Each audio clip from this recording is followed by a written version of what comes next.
주님께서 여러분과 함께 또한 사제의 영과 함께 마테오가 전한 거룩한 복음입니다. 주님 영광 받으소서.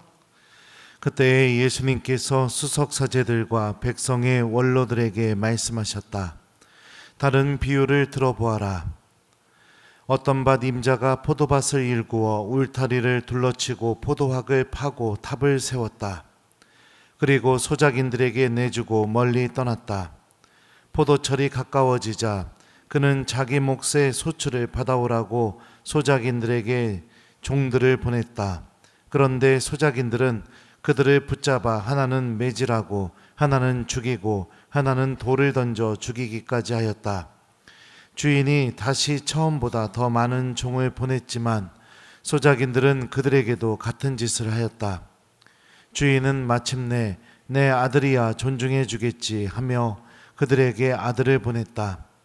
그러나 소작인들은 아들을 보자 저자가 상속자자.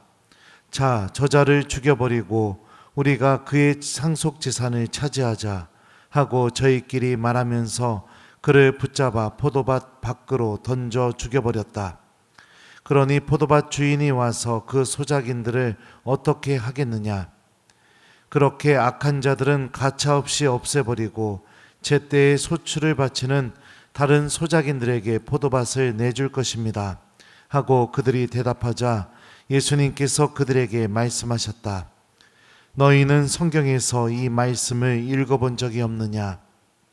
집 짓는 이들이 내버린 돌, 그 돌이 모퉁이의 머릿돌이 되었네. 이는 주님께서 이루신 일, 우리 눈에 놀랍기만 하네. 그러므로 내가 너희에게 말한다. 하느님께서는 너희에게서 하느님의 나라를 빼앗아 그 소출을 내는 민족에게 주실 것이다. 수석 사제들과 바리사이들은 이 비유들을 듣고서 자기들을 두고 하신 말씀인 것을 알아차리고 그분을 붙잡으려고 하였으나 군중이 두려웠다. 군중이 예수님을 예언자로 여기기 때문이다.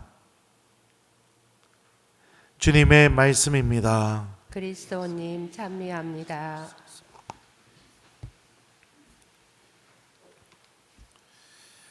오소서 성령님.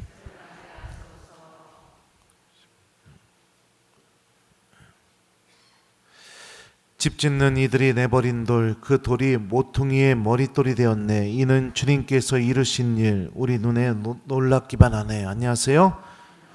오늘 일독서는 그 유명한 요셉 이야기의 첫 부분이죠.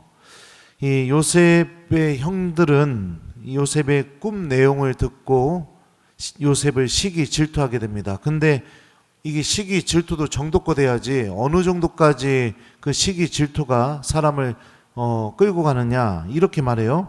저 꿈쟁이가 오는구나. 자, 이제 저 녀석을 죽여서 아무 구덩이에나 던져놓고 사나운 짐승이 잡아먹었다고 이야기하자. 그리고 저 녀석의 꿈이 어떻게 되나 보자. 이 시기 질투가 어디까지 향하고 있어요? 살인까지 향하고 있습니다. 다른 사람들에 대한 시기 질투, 그게 궁극적으로 어디를 우리로 이끌고 가는지를 이 말을 통해서 잘 알 수 있습니다. 근데 아무튼 형들의 시기 질투 때문에 요셉은 죽을 뻔하지만 또 르우벤이 죽이지 말자고 얘기하죠. 그죠? 그래서 결국에는 이집트의 종으로 팔려가게 됩니다. 시간이 많이 지나고 난 뒤에 요셉은 이집트에서 파라오 다음가는 제상 자리에 앉게 되었고 다시 자신의 형들을 만나게 되었을 때 이 다음과 같이 말합니다. 내가 형님들의 아우 요셉입니다. 형님들이 이집트로 팔아넘긴 그 아우입니다.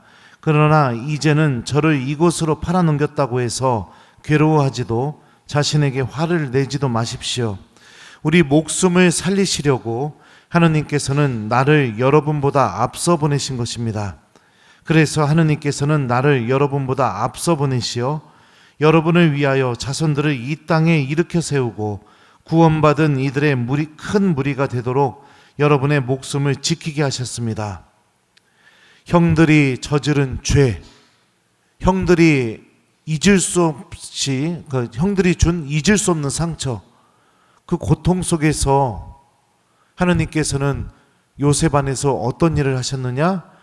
요셉과 요셉의 형들과 야곱 집안 전체를 구원하시는 그런 열매를 맺어내시는 분이시죠.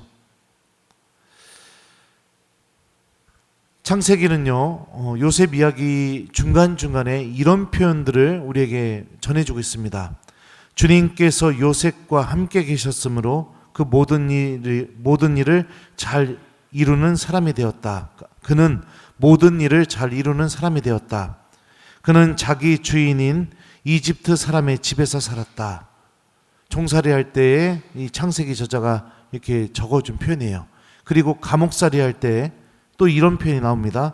그러나 주님께서는 요셉과 함께 계시면서 그에게 자애를 베푸시어 전옥의 눈에 들게 해주셨다. 이 표현에 의하면 하느님께서는 요셉을 단 하루도 한 번도 떠나신 적이 없다는 것을 알 수 있죠. 누군가의 죄 때문에 우리가 고통받고 있고 누군가가 저지른 잘못으로 인해서 내가 상처받고 있다면 하느님은 어떤 분이시냐? 나를 떠나지 않으시는 분이시라는 겁니다. 그리고 그 사람이 저지른 죄 때문에 내가 고통받고 있는 그 고통 안에서 구원이라는 열매를 맺어내시는 분이시라는 것을 이 일독서가 우리에게 전해주고 있죠.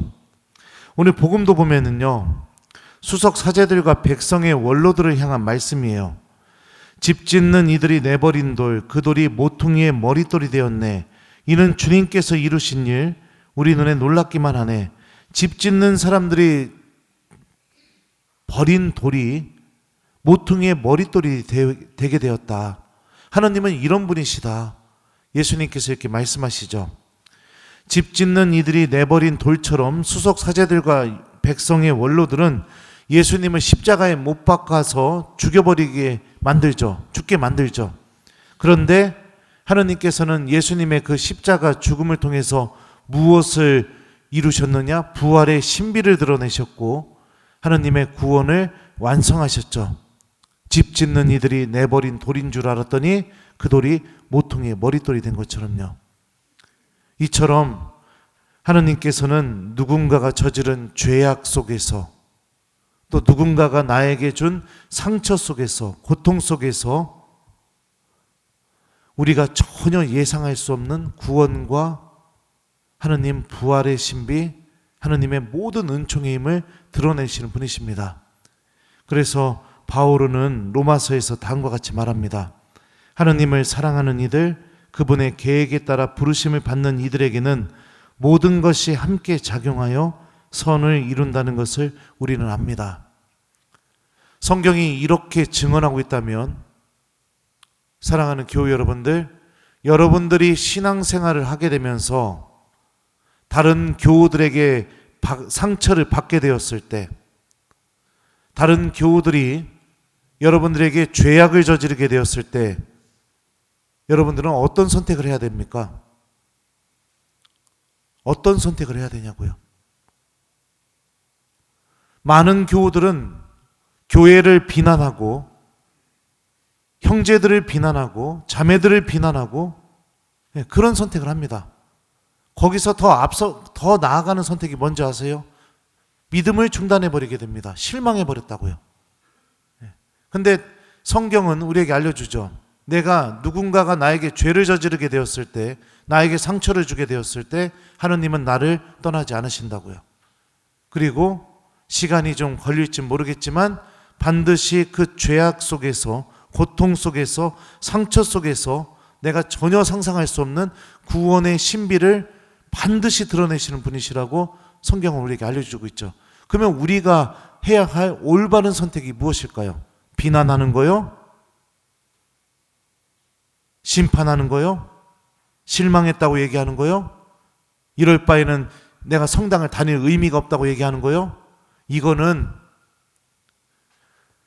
성경이 고백하는 하나님에 대한 이해 자체가 없는 행동인 겁니다.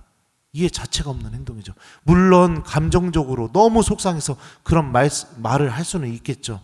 하지만 우리가 하나님을 믿고 있는 신앙인이라면 신앙을 버리고 교회를 떠나고 이런 선택들은 해서는 안 되는 선택들인 것이죠.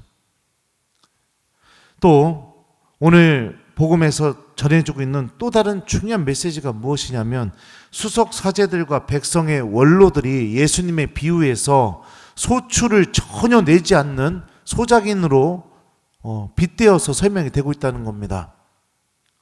왜 그랬을까요? 이 사람들이요. 욕심. 남의 것 차지하려고 하는 욕심. 하느님께서 나에게 주신 것을 내 것이라고 바꾸고 싶은 욕심. 그 욕심 때문에 어떤 일이 벌어져요?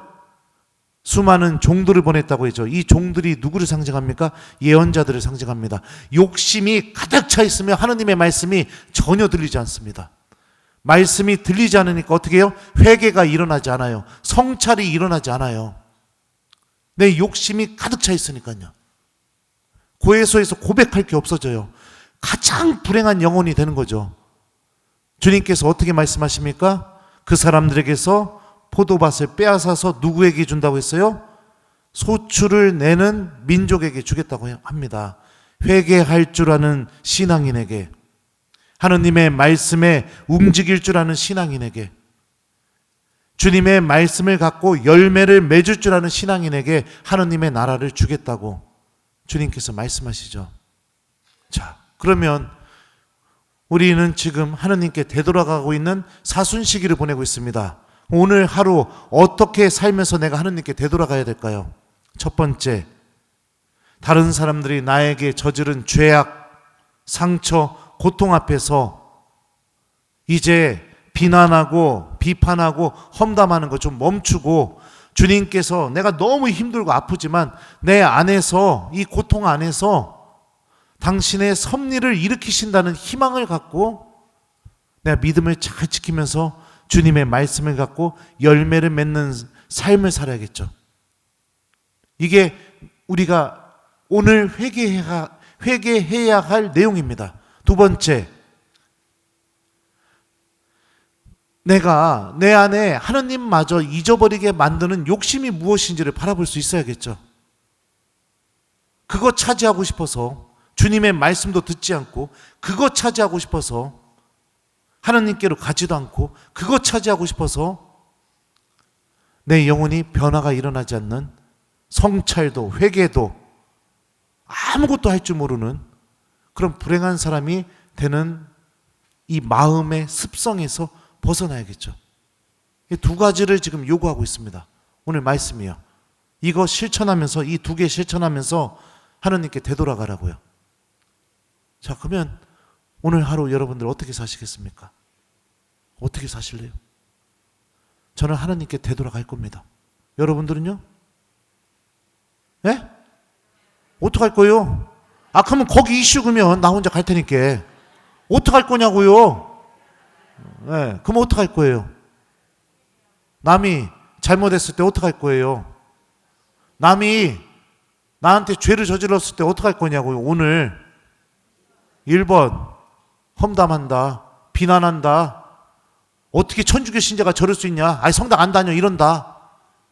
2번 마음이 너무 아프지만 그래도 하느님은 반드시 내 고통 안에서 선을 이끌어내시고 구원의 은총을 주신다고 믿고 내가 심판하는 거 좀 멈춰본다.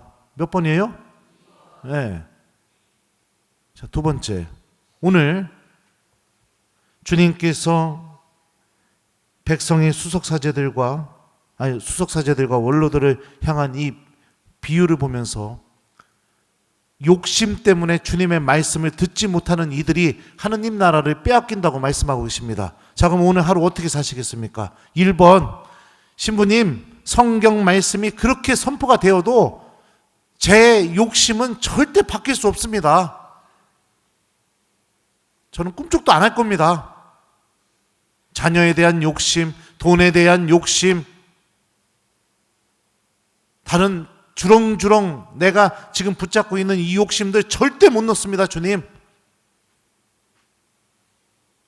나는 이렇게 살 것이다. 2번, 오늘 하루 기도하지 못하게 만드는 나의 욕심, 하느님을 찾지 못하게 만드는 나의 욕심, 그런 게 내 안에서 드러나면 좀 그거 멈추고 하느님을 선택해 보겠다. 몇 번이에요? 자, 그러면은 숙제는 2개입니다. 알았어요? 네, 어떻게 해요? 자, 이웃의 잘못, 죄, 나에게 주는 상처가 오늘 혹시라도 나에게 다가온다면 오늘 복음과 독서의 메시지를 기억하면서 험담과 심판을 멈추기. 자, 두 번째 숙제는 오늘 하느님을 찾지 못하게 만드는 욕심 앞에서 좀 멈추고 하느님을 선택하고 기도하는 시간을 가져보기. 두 가지 숙제 잘 실천해서 오늘 선포된 주님의 말씀이 여러분들의 삶 안에서도 꼭 이루어지기를 바랍니다. 집 짓는 이들이 내버린 돌, 그 돌이 모퉁이의 머릿돌이 되었네. 이는 주님께서 이루신 일, 우리 눈에 놀랍기만 하네. 아멘.